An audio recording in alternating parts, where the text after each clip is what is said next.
Greetings, all. I am Ruger coming to you, well, not from the bunker today.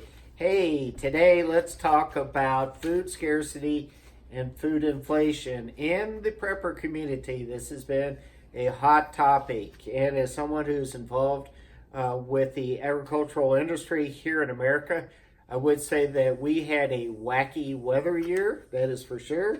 But the American producers, our farmers, ranchers, aquatic producers always seem to do better, and we're pretty resilient, and we always have more product than we think we're going to have. However, I want to read from a article that I saw on Bloomberg.com. This article is by Michael Arnold and Enarbon Nog, and I'm probably saying his name incorrectly, so I apologize for that. But this was posted on November 27th, 2019. So it's a couple weeks old as of the making of this video. And the name of the article is called "It's Getting More Expensive to Eat, and Economists Are Worried." Now, and like I said, in the prepper community, there has been a lot of chatter about scarcity as well as food inflation.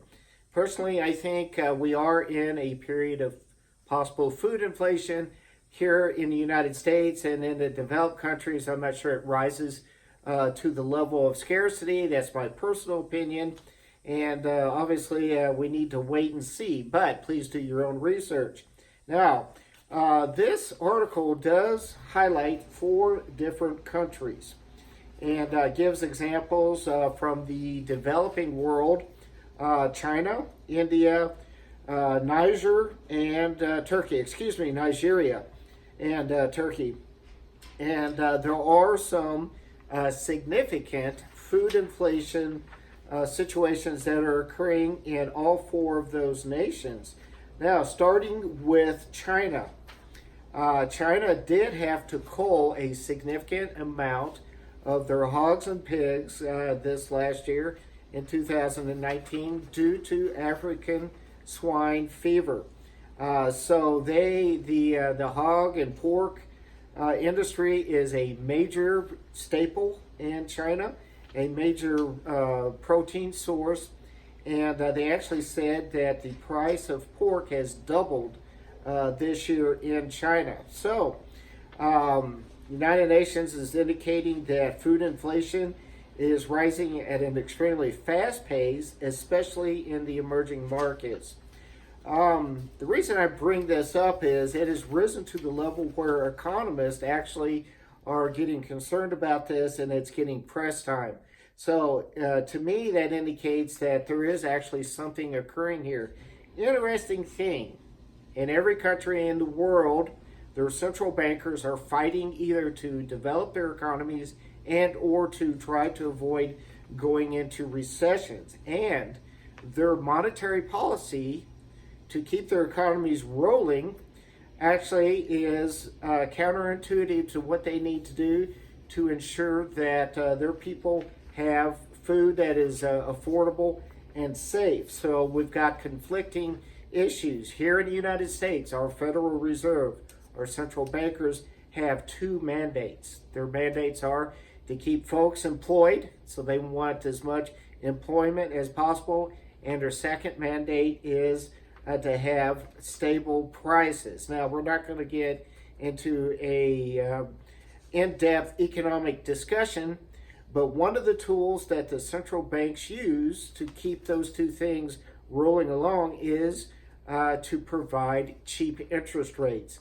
With cheap interest rates, there is money available, lots of liquidity, and businesses can expand, put people to work, and the economy rolls right along. Along with that, and the hidden factor here, something that is not talked about, is also when you have low interest rates, it devalues your currency.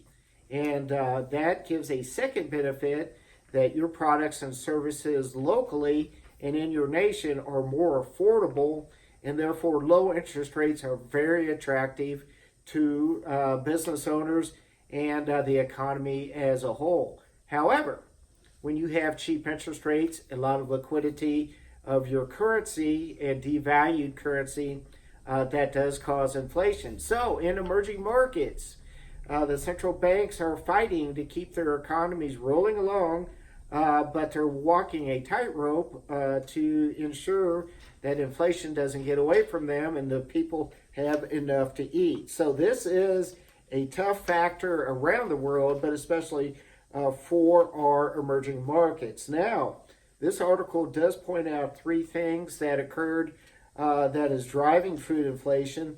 Number one, this is no surprise to the prepper community, weather-related shocks in the supply side. So we had a weird year this year and had a lot of weather-related shocks to supplies, and in some regions of the world, it was very significant. Higher oil prices are another that's causing inflation. And then, as we talked about, is monetary depreciation, which causes inflation. So, as if economists are getting concerned about it, you can bet that the politicians are worried.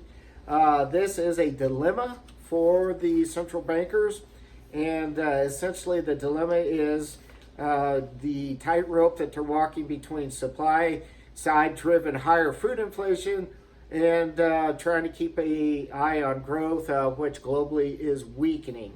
So let's talk about a couple of things. First, pork prices in China doubled in October in 1 month, following a massive livestock cull to protect against African swine fever. Now, this is interesting. That disease that was so horrible in China, and the Chinese pork producers really suffered from that. That actually is bleeding across borders, and Vietnam actually is also suffering from this, and they have culled a large amount of their pork production as well. So this is, they're struggling to contain this.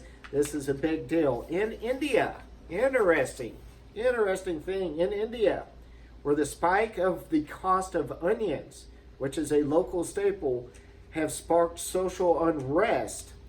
They have seen 26% interest in the price of vegetables in October alone. So specialty crops, vegetables in India have spiked. So we've got protein and pork in China. We have vegetables in India. Then we can turn to Turkey and in Nigeria, as well as many of the southern Africa countries where regional droughts have really driven up food prices. In Turkey, not only do they have high food inflation, they also have a currency crisis, and that has actually driven their President Erdogan, to denounce alleged price gougers as traitors and terrorists.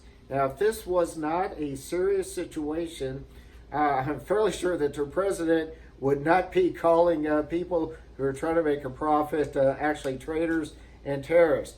Essentially what they've had is recent droughts in their grain producing areas. They rely on irrigation quite heavily, and as we all know, again, in the prepper community, fresh water is becoming a premium in many parts of the world, especially the emerging markets. Now, in Africa, again, drought has caused significant supply-side problems. Inflation, food inflation in Zimbabwe reached 50%. Nigeria actually closed the border to counter widespread food smuggling both into and out of the country. So again, signs that this is an extremely serious situation in the emerging markets. Now, I would say, like I said, I am involved in the agricultural industry, and the issues that we're currently seeing essentially are mostly, in my opinion, in the protein sectors with pork, especially, as well as vegetables. We've seen a little bit of inflation here in the United States in the same areas. Now, I would counter that with the fact that our global cereals and coarse grain harvest probably was at or above record levels for this year, but it seems like it is an issue of getting the food in the right place at the right price to the folks that need it the most. So we have significant regional issues around the world with supplies and supply lines. Right now, there are 42 countries that qualify with the UN for food assistance. They're not getting all the assistance that they need. This certainly could lead to social unrest. We have not heard the last of this story. So, viewers, subscribers, please leave your comments down below. Give me your thoughts. What have I seen well? What can I do better? And as always, this is Iron Burger coming to you, not from the bunker. And let's make sure that we're careful out there.